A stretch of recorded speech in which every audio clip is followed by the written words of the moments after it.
Namaste India. Hello everyone. Hope you are in a sound health in this pandemic. Respected jury and my dear audience, I am Dibyajyoti Mohanty and I am going to share my views on my chosen topic, if I could design a school. Our time as a caterpillar is spent at the school and we come out with beautiful wings. School is a beautiful place where we build our future. It is the stairs to the success. It is the elevator through which we can go beyond the dreams. Dreams don't work unless we do, but to do we should dream first. And school is that place where we start dreaming about our future.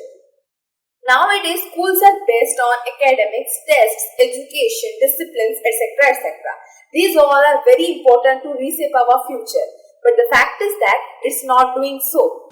Indian literacy rate is 75%, whereas Indian employment rate is 49%. Why so less? Why the difference is so big? Because this orchestrated progress is what killing the innovation of the students.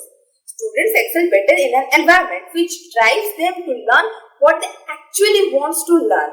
A good school is a place where children learn enough things to have a strong start in their life and through which they can develop the desire to learn more. If I could design a school, I will first imagine myself as a student of that school. I will prepare the students not only for the tests and academics but also for the real life exams they will be facing in their life after the school.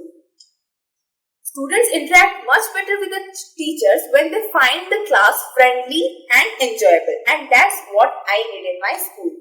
I will ensure that children get positive, good and motivational vibes from the school instead of being depressed, irritated and frustrated of the school.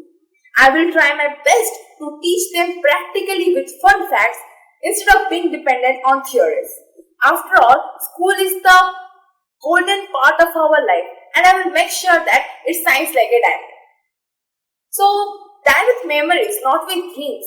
And I will design my school in such a way that the dreams of the students will be the reality of their life.